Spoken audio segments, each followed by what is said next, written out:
Welcome to the 2019 Baldies Awards. These are the deliberation videos. Let's see if I can say that. It's tough. We intend these things to be watched sort of after you watch the Baldies ceremony. So if you haven't seen that yet, maybe go check it out and then come back if you have questions or want to see the whole process. Maybe wonder why we voted a certain way.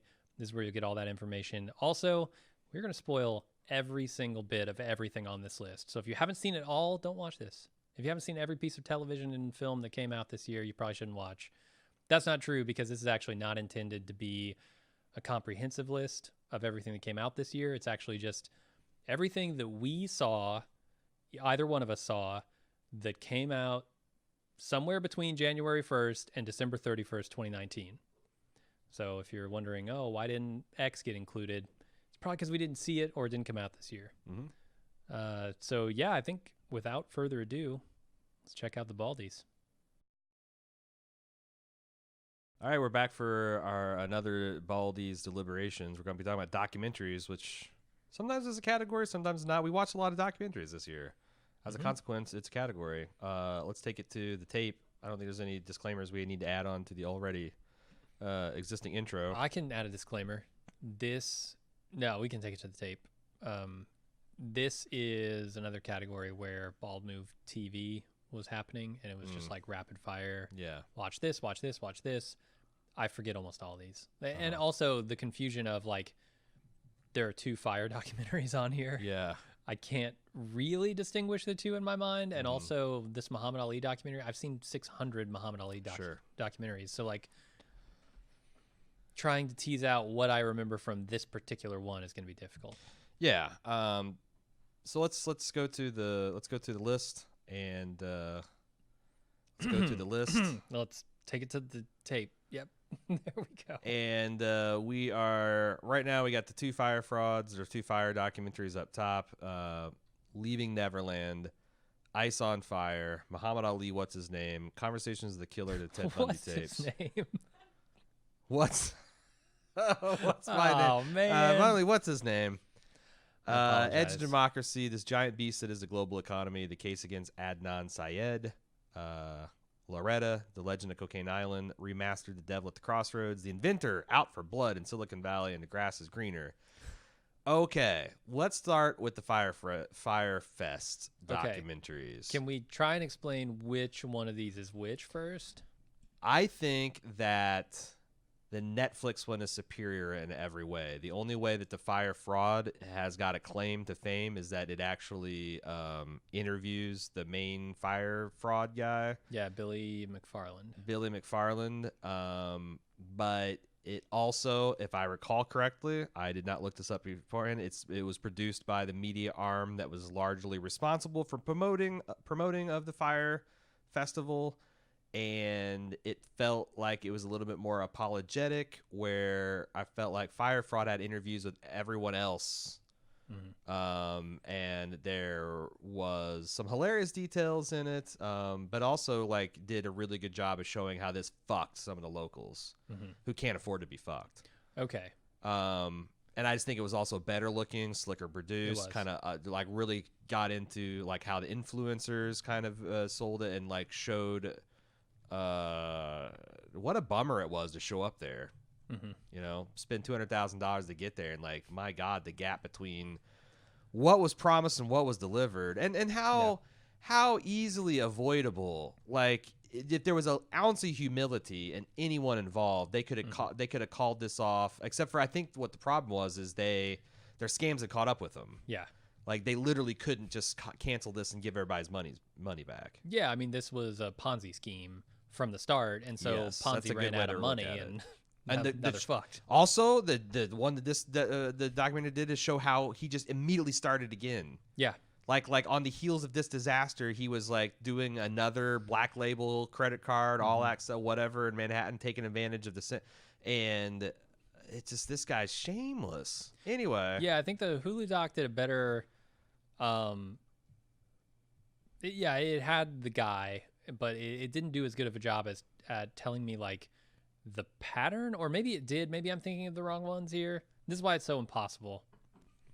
Because like one of them had like a lot of stuff about that black credit card VIP credit card thing and the club that he started before this. I mean, that might have been the Who, but like all that stuff was touched in the Netflix one too. Like I remember Was it? But it went in more into depth on the backstory. It could be.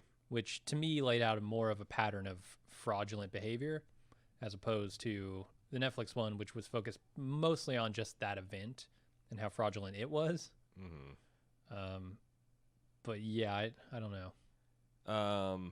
So I think the Netflix one is better. Do you have strong feelings about the Hulu one? And then we got those. No, I think you're right. I think the Hulu one was too biased. Leaving Neverland. This is the in-depth exploration of two of Michael Jackson's accusers that said that he had molested them as children. They're very credible accounts. I accept what they say at face value. As do I. And I thought this was one of the best documentaries I'd seen. Probably the only one that not just... They weren't out just to set up and tell a story of Michael Jackson being a child molester, though they did it very well in a horrifying detail. But they also showed the psychology of why it's bad to molest children, the unique power dynamics there. Okay. I mean, because any fucking idiot can be like, of course it's wrong to molest children to children, but like, why is it wrong? What does it do to them? What is the psychology? And how does that extend to other areas too, not just children? Why do the families go along with it? What's the psychology in there? Is it a matter of just like, oh, these of course you don't let your kid go off on vacation with Michael Jackson. And why, these people are coming forward 20 years later as opposed to doing it when it was happening. Why would they lie under oath as young children and then turn to turn different testimony as adults? Like I thought all that stuff was great. And then the follow on the after documentary that wasn't that hosted by Oprah? Why do I thinking it was hosted by Oprah? I know you didn't, but there was an after like a 30-minute Q&A with these guys where they talked about and with a psychologist and stuff, and I thought that was fascinating too. I just learned a ton of information, and like I said, it's a tough to watch documentary because the other thing is like when this gets litigated in the news, like man, it feels so filtered because some of this shit was so extreme, like just the amount of faxes he sent to these kids, like the desperation and the inappropriate emotional bond that he was forging with these children, that they were his, the son that he revolved around. And like, if he went more than an hour or two without hearing from him, he'd just fucking lose his mind. That's just, like beyond just the sexual molestation, beyond that, like there's so much more abuse and trauma that these kids had to go through, shit that they that would be beyond the pale to put up with as an adult in a consensual adult relationship. So I think it's great, and I think it goes to the top because it's easily better than the Fyre Fest, which these are honestly like Jerry Springer shit, the Fyre ones. Ice on Fire, not with a Y, just an I. Yes. On this one. Yes. Ice on Fire is the Leonardo DiCaprio-backed documentary about our world warming up. Right. And how Fyre Festival contributed to it. Yeah. And, well, I tell you, the carbon impact of Fyre Fest was not zero, for sure. You're probably right. I mean, I expected this to be a lot more doom and gloom than it was. Like, it seemed to spend a lot of time talking about like carbon sequestration and new technologies and but I don't know what this is a great documentary. The people that need to watch it are not going to watch it because it's fucking bullshit it's fake bullshit propaganda. I mean, so was the Michael Jackson thing to many people. Right. No. Leaving Neverland received very negative feedback from many people who defend Michael Jackson to their death. And here's how I judge a documentary. Like I think like Michael Moore, I think, is a terrible documentarian because he makes strongman of his arguments and strawmen of the other side. And I think that what you do is you tackle the opposing side's strongest argument with your strongest argument, and then you let it stand. And I think that this even though I am broadly agree with everything, like I still critical enough to be like, I don't know about this. I thought this was pretty much wholly excellent. But its impact was, clearly not what it needed to be. So yeah, it's not going to get the job done on its own. I still think it's better than any of the Firefest shit, Sure. but I don't think it's as important or as good or as illuminating as Leaving Neverland was. Yeah, I agree. Muhammad Ali, what's my name? Almost did it again. So you mentioned that you've seen a lot of Muhammad Ali documentaries. I have too. I think that the part of the documentary I appreciated most was like the first 30, 40 minutes where it talked about his like growing up in Louisville and like how he got started as like seeing like very young, like 12-year-old Muhammad Ali boxing and stuff. I thought was interesting, and hearing people talk about, that and his Olympic career. That was the best part of the documentary, stuff that I had never seen. That's the stuff that really sticks out in my mind. But they also did a pretty good job covering his civil rights career. Easy to put this above the Firefest docs, but that's where it stops for me. What do you think? Yeah, I'm with you. Okay. I would argue like I remember more about the Firefest docs than I do about Muhammad Ali docs, simply because it was a new subject matter to me. Okay. I mean, actually, that's a pretty good argument. Do you want to drop it just below the Firefest stuff? Yeah, I don't think the What's My Name did anything to really stand out in a slew of Muhammad Ali documentaries. And I don't know what you could do at this point. Like, do we really need more Muhammad Ali documentaries made? I don't think so. I don't know if this one needed to be made. And so, yeah, I would put Fire above it. Okay. Conversations with the Killer, the Ted Bundy tapes. I almost want to recuse myself from this one because I just don't give a fuck about true crime. I don't remember anything about this. This is the one, I think this is the one, because I saw a lot of fucking Ted Bundy last year, too. Me too. Saw a lot of people wanting to fuck Ted Bundy as well. Me too. So this is, I think, the one where they go into prison and they have a conversation. Well, this guy went into the prison and talked with Ted Bundy and recorded hours and hours and hours of his story on tape. And this is the documentary that kind of combs through that and tries to suss out what's real and what is fabricated by Ted Bundy. Because he's a bit of a fabulist himself. He just like makes shit up. Right. He's trying to he's writing a narrative of his own life. And I found it interesting from that angle, but I also saw another documentary on Ted Bundy, which was just as interesting. I saw The Evil, Wicked, Shockingly Shitty. The documentary is great, or the documentary. The Zac Efron one, yeah. The dramatization of that stuff is great, but like the biopic. Yes, I don't know that it needs to really go up there very high. Like I don't even know if I'd put it over Muhammad Ali. Okay, sold. Edge of Democracy. This is about the fuckery that's gone in Brazilian politics for the past decade and the pitiable state that it's in now under Bolsonaro, I believe is his name. Bolsonaro, yeah. I thought this. Did you actually watch this? I'm not certain. Because I thought this was just really amazing, and it's very one-sided. I felt that, like, I'm sure the political regime that was mired in scandal and corruption, I'm probably pretty sure that they did at least a little bit to to establish himself as corrupt and whatnot. But I don't know. There's a lot of political railroading. There's a lot of I don't know. Like I said, it's I think I watched it, but fuck me if I remember any of it. Yeah. It's really effective because the woman who's making it, she's a political activist herself. She's from a whole family of political activists. Her mom went to jail for some period of time, I believe, during some of this unrest. And like the way she gives everything was like this deadpan, but like you could tell like seething with anger kind of delivery. I thought was really effective, and kind of like how quiet and somber a lot of the footage was.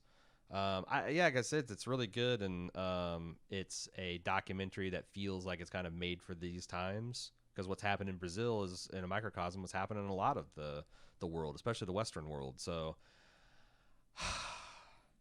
I think that I would put it right underneath Ice on Fire.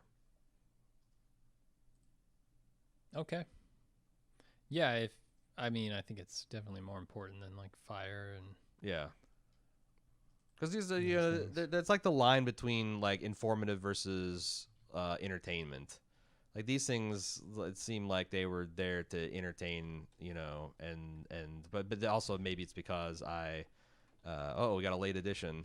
Maybe it's because I, like I said, was more familiar with Muhammad Ali in his life. How about the giant beast that is the global economy?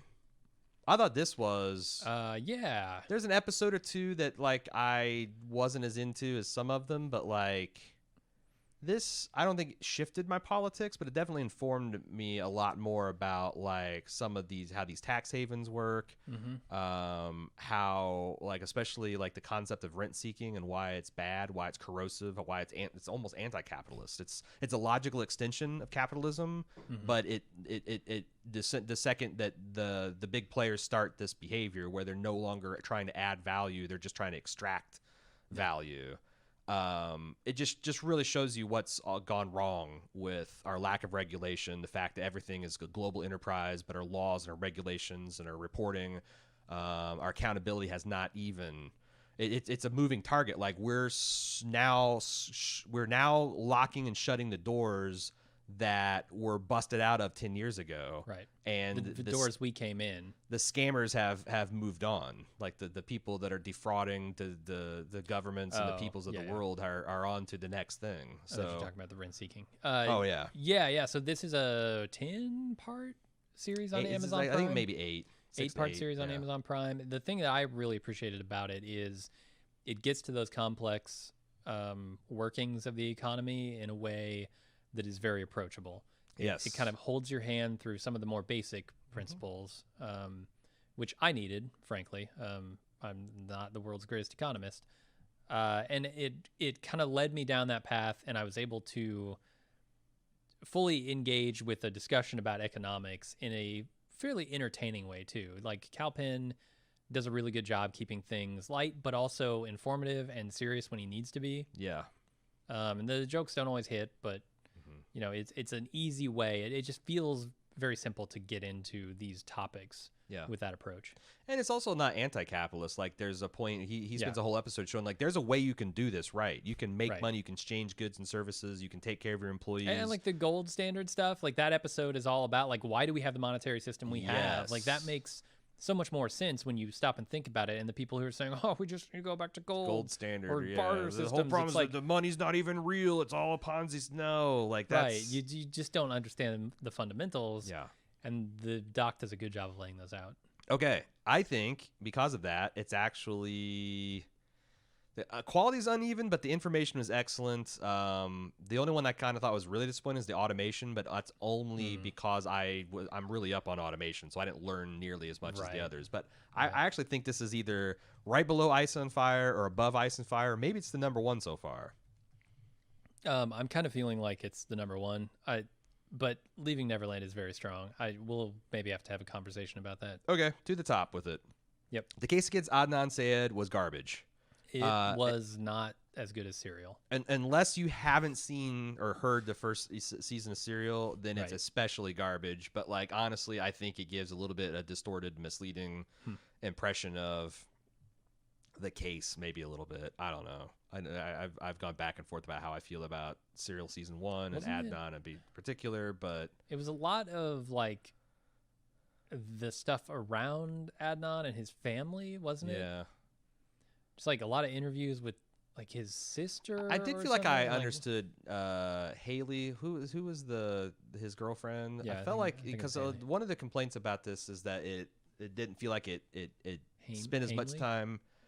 Heyman Lee. It didn't feel like it spent enough time on the victim and their family, and maybe not the family. But I thought that like some questions I had of like why was she doing or what was she doing this or how did she feel or what was she like as that stuff was answered, but like most of it just honestly was a waste of goddamn time. Yeah. So it felt like a cash in 2 years too late. Like.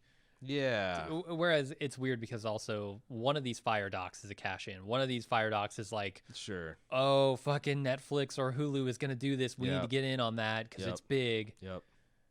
This felt a little like that. Do you want to send it to the bottom? Yeah, it's fine where it is. Okay. Okay. That's the opposite of what I said. Well, I just think everything's going to move up. Yeah, okay. above it. Lorena. Babbitt. Lorena Babbitt. Bobbitt. Lorena Bobbitt. This was a really good documentary. It was more than just penis chopping. It was more than penis chopping. You know, if this case had happened 20 years later, it would have had a radically different, you know, we were still at a point in society where we were having unironic conversations about, and then not just like a fringe minority, but like, whoa, you can rape your wife? What the fuck, man? Right. No way, that pussy's on tap. Like, that was like a prevailing view of a lot of the country, not just men, but women. Yeah. And seeing that and just seeing, God, what was that guy? What was the Bobbitt's name? Dick. Richard just Bobbitt. What a shithead he is, and what a fucking shithead he is, like, allowed himself to become in his decrepitude, versus I thought this was really amazing, and it made, you know, again, it's one of those things where probably people that need to see it are not going to watch it. I thought there was a little bit, because the hook is strong. The hook is strong, and they really get you in with the like, aha, dick jokes, and you remember how all the jokes Johnny Carson made, and the first episode, I was kind of like, wow, I don't know if I'm in for this ride, but then it definitely takes a turn and you know, builds this case brick by brick about, like, goes through the civil trial, goes through the criminal trial, goes through both of the criminal trials because it was like reciprocal charges. Right. Then it went through the civil. It's like. It's really good. It's really good. And I felt really bad for Lorena Bobbitt and having to go through that. Yeah, it's definitely, I'd say it's better than the Muhammad Ali documentary, and we can talk about it going higher. I think it's better than The Fires. I think it's better than Edge of Democracy as far as, like, changing people's opinions, maybe. I'm certain it can go no higher than number 3. I think that's where it belongs. Okay. I think that's where it belongs. There's something, I don't know, this Ice on Fire just was, it's like, how many fucking times do we need to be told that this is a problem? How many fucking times? Like, yeah, this wasn't the 5th Lorena Bobbitt documentary I'd or seen. The 600th report that came out about how Lorena Bobbitt, you know, chopped the dick and maybe she was driven to it by years of abuse. Like, yeah, this, like, Ice on Fire, climate change is a real fucking thing. We've known about it for decades. Mm-hmm. And we need to do something about it. We don't need Leonardo DiCaprio to jump in his Prius. The point of this, I think this made for the first time I'd seen argued in like public space is the criminality, like the Did it do that? I don't remember. I think they were saying, like, one of the scientists was just quoted as saying, like, you know, the people that have because you can make an easy case for especially like oil executives for the last 20 years. Look at what we're going through with the opioid trials right now. Yeah, because people are being prosecuted. You think there's any less ill intent on the side of people who are polluting our environment to especially the point of catastrophe? When their own scientists were saying that, oh yes, this is what's happening back in the 70s, and they just repressed it. Yeah, these people need to be brought up on charges, certainly. Yeah, but like if you hung a bunch of Nazis at the Hague for war crimes, then there should be some kind of crime against humanity, and boiling the world will probably the real problem is that the stuff that is going to the body count that's likely to happen, that's going to like bring that kind of crying, these people are going to be dead by the time that really sets in easily. So it's like imagine if Hitler had rounded up all the Jews, but it had some kind of mechanism that they didn't actually die, you know, until 50, 60 years in the future. Like he held them in stasis or something. Like that's kind of what's happening, and it's a damn shame. But I don't think this is the documentary that brings that all to a head. You're right. The Legend of Cocaine Island. I didn't see this one. So this is a story of a guy who got wind of a cocaine stash on sounds like the John McAfee story. A lot, yeah. It's no, but yes. Like so this guy gets wind of this big stash of cocaine, and he's kind of just like a small time, fairly successful Midwestern. Oh, I remember the businessman. trailer in this. It's like there was a legend that this was like buried as like some kind of pirate treasure. And so he decided, I'm gonna go fucking find it. Like he hooked up with a couple of people, like low-level drug dealers that he sort of got wind that maybe they knew where it was, and they fed him some information. And so he flies out there, he surveys the land, then he flies back. He goes on another trip to try and actually dig it up, and he gets busted by the cops somewhere along the way. And so this guy goes to jail over a cocaine stash that he never found. and then like he gets out or something, and then he's no, okay, so here's what happened. He went there to try and dig it up. The cops caught on to the fact that he did that, and then when he came back, they tried to they set up a sting operation to where they had him meet somebody in a parking lot, and he bought a bunch of coke from them, and then they busted him. But it's a little shady how they did it. Oh wow! Because like he never found the cocaine. He was going to dig up maybe some cocaine, or he didn't know what. But like I don't know. Was he trying to sell him cocaine he didn't have? Yeah. Oh. Yeah. It was weird. But definitely worth a watch. And the personality, the guy himself, he's so large that this is like a funny documentary. It is, yeah. Okay. And they're interviewing all his friends who were saying, like, just talking shit about him, like, this guy, he's crazy. Like, we don't know what to think. And yeah, the cast of characters is strong. It's a fun documentary, but not important in any way. What do you think? Is it more fun than like the Fire Fests? Like in the kind of... No, I'd probably... It's unique in its subject matter. I don't know how much of it is true and how much of it is false, other than there was a sting operation. This guy did go to prison for a little while. Above Muhammad Ali? Yeah, I think that's about where it belongs. Maybe above the Hulu fire doc. Oh, I like that. I like putting some daylight between the Hulu frauds. Just to keep Hulu on notice. Remastered, Devil at the Crossroads, another one that you saw and I did not. Yes, this is a documentary. I guess Netflix has done a remastered series with a bunch of documentaries. This one in particular is about Robert Johnson, who is kind of the father of Delta blues. It's funny because it's all framed as this literal devil at the crossroads, like to sell your soul to the devil thing. Like everybody who is interviewed is talking about like, look, this was a drunkard who was so like abusive toward other people that he like, I don't know if he killed somebody or what, but he had to go on the run for a while and nobody heard from him for a few years.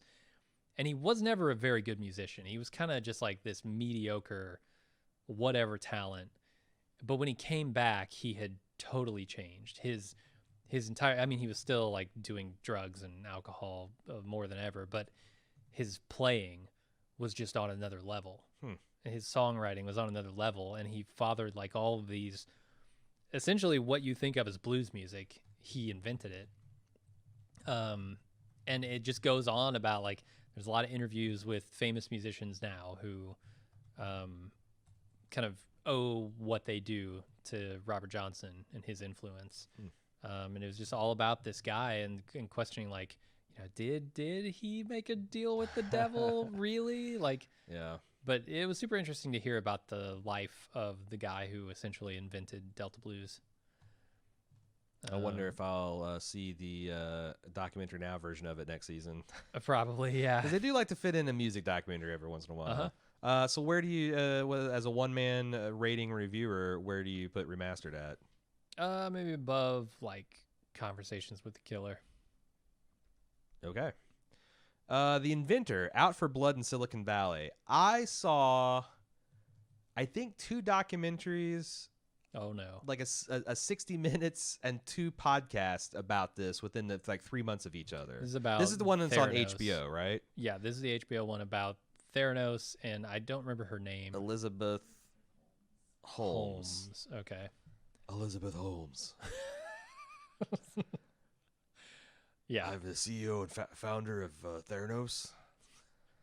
I mean, this is a crazy fucking story. This is the emperor. This is the emperor not having any clothes and making like $2 billion of startup money to invent essentially a Star Trek tricorder. Yeah, and there was like any scientist or medical technology person that knew anything was like, you literally can't do the tests. Like the tests you're doing are destructive, and you can't like the reason we pull like 4 vials of blood on anyone we do blood work is because it takes that much material. And she's like saying you could do 100 tests on a single drop of blood, and it's going to be in a tiny little box, a box the size of like a desktop printer. And like, I mean, obviously if this was real, it would revolutionize things. Like what it would do for undeveloped countries, what it would do for like diagnostics in America, like how like less inexpensive it was. Yeah, I mean the idea is great. The scandal here is that it was never possible in the first place, and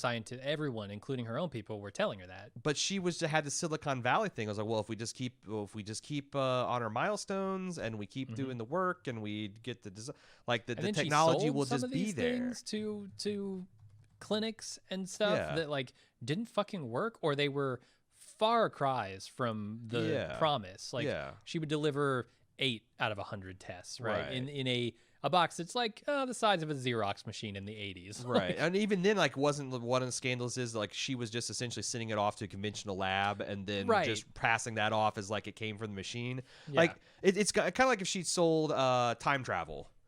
Like this, you know, like the Silicon Valley, like move fast and break things works when you're just talking about apps and stuff. But like you when you run up against real life problems, like you know, the finite limits of matter, what you can get from it.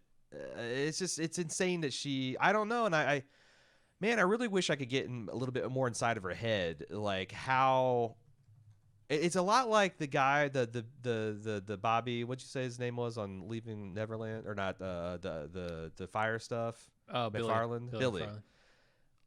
It's similar to that, where like even like the day before the event, he didn't seem scared at all. Yeah. You know, maybe the day of, but like 2-3 days before, he's just kind of like, oh yeah, we're going to get this done. Oh, we're going to, you know, even when he was dealing with people at the airport, like where the fuck is everything? He's like, oh, you know, just go get some drinks. We got like, he just couldn't believe that he was out of runway. And I think that Elizabeth Holmes was that way too, that it just never occurred. I don't know, but like some of these other documentaries I saw where they talked about her family seeing her as like the savior. Like this was a old money, upper class family that her father had like squandered the wealth or somehow misplaced it, and she was the golden child. She was the one that was going to wealth. That's so fucked. She was going to be the one who put the family back and righted the ship, and like all like this the immense amount of pressure she felt at a very young age, and she turned to bullshit to keep those hopes alive. And it's kind of sad, but I don't know. Yeah. How sad, much? But also, yeah. And like I said, I don't want to get into a review of it because like there's tons of like follow-on questions. But so okay, this is the HBO one, right? This is the documentary was on HBO. What do you think? I find it fascinating. Certainly more fascinating than the 90th Muhammad Ali documentary. I find Fire similarly fascinating. Yes, I actually want to make a case for it to be above Fire because it is inherently more important. Like a lot more money got destroyed. It affected more than just a couple of influencers and rich trust fund kids. Although having to eat sandwiches for a weekend. Yeah. So I kind of, you know, I'm thinking it's about right there. Okay. Grass is greener. This is a Snoop Dogg weed documentary. You didn't? This is one you didn't see. I didn't see this. This is a really fun documentary, and it talks about the hidden history of weed, like how it came into the country, the minorities that it was very popular amongst, why we started cracking down on it, why it's bullshit that like 95% of the people getting rich on it are you know already wealthy white dudes. When you know so many Latinos and Black Americans are what really you know put this drug on the map, and like people's changing attitudes towards it. It was really entertaining. I don't know how informative it is, but then again, like you know, like this thing came 10 years too late for me. I'd already gone through the, you know, what was that book that was based on the old Ed Wood, Reefer Madness? Oh, okay. Like it was one of those things where like kind of like re-examined the whole like, you know, why did we go hysterical about weed? What was the so I didn't learn much in it, but it was a lot of fun. It was entertaining. So I'm saying it's right in that Cocaine Island Fire. I wouldn't feel too bad if that Fire fraud fell off. And then the other one, Remastered the Lion's Share, I also did not see this one. So. Yeah, so this is a look at essentially IP rights of songwriters, and it's all examined through the lens of the person who sings The song is actually called Mbube, but you probably know it as the Lion King Owimawe. Oh, really? Yeah. Apparently that is I want to say it was written in South Africa by a guy there. I don't remember exactly, but this goes through like his life and the lives after he wrote this of the people in his family. He has like 3 sisters, I think, who basically never saw a dime from the estate of this guy because this guy never saw a dime from writing and selling the song and it becoming an internationally known song, and Disney fucking using it in their works. Lion King and making another billions of dollars on this, it. By the way, is in a very short summary why cultural appropriation has a bad name. Like that's like, you know, like a lot of times it's about like, you know, hating on people for wearing Indian costumes in America, but like this is like where these native people's culture was hijacked from them without any compensation and just used against, you know, like if you know, if they made a couple $100 billion, you know, would be appropriation because they would have been fairly compensated. But that's this. It sounds like now a record label here in the U.S. owns the rights in the U.S. to distribute this thing, and they're making millions every time it's used. And yeah, it's a joke. And there was a whole thing where they set up they took Disney to court. And you can imagine what an uphill battle that is. My God. As a poor South African family trying to go to an international court and fight one of the biggest corporations in the world. And they eventually got Disney to capitulate to give them some like $100,000 trust that was run.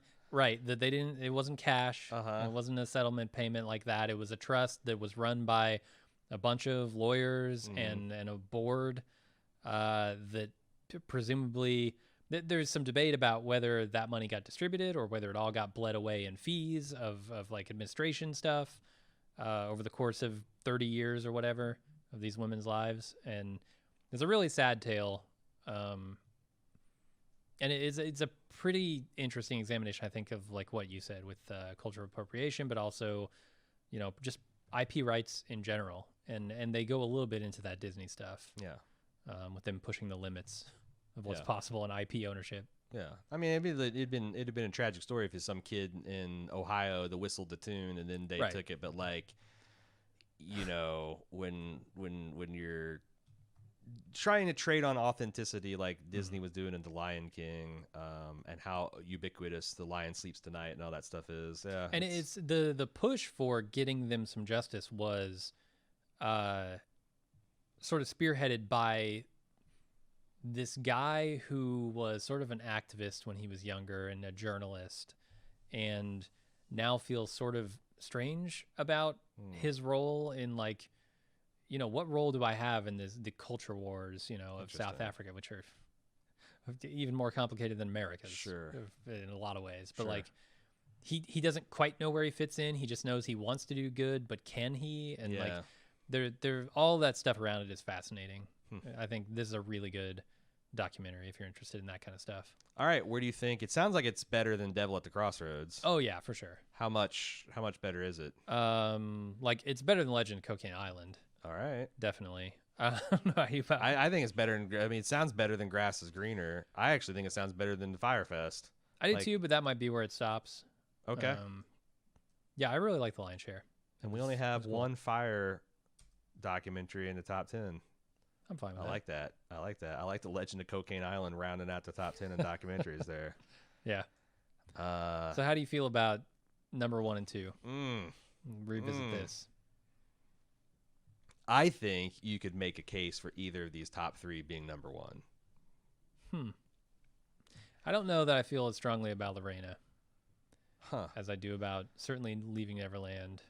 I guess the thing, if I could tell Bald Move people to watch one documentary on this list, well, the problem is the Giant Beast is Global is essentially 6 documentaries that are like over an hour long. So, but that's by far. Leaving Neverland was a 2-parter that was pretty long. Yeah, like if you're of the type that would make an argument that like, how we're practicing capitalism in the 21st century is fine, and we need less regulation, and we need less restrictions on what corporations can do to make money, then you gotta watch this documentary, because that's the thing. It's like, I don't, like I like capitalism. I consider myself a capitalist, but like what's become clear to me in the last 10 years is how we're doing it is not fair.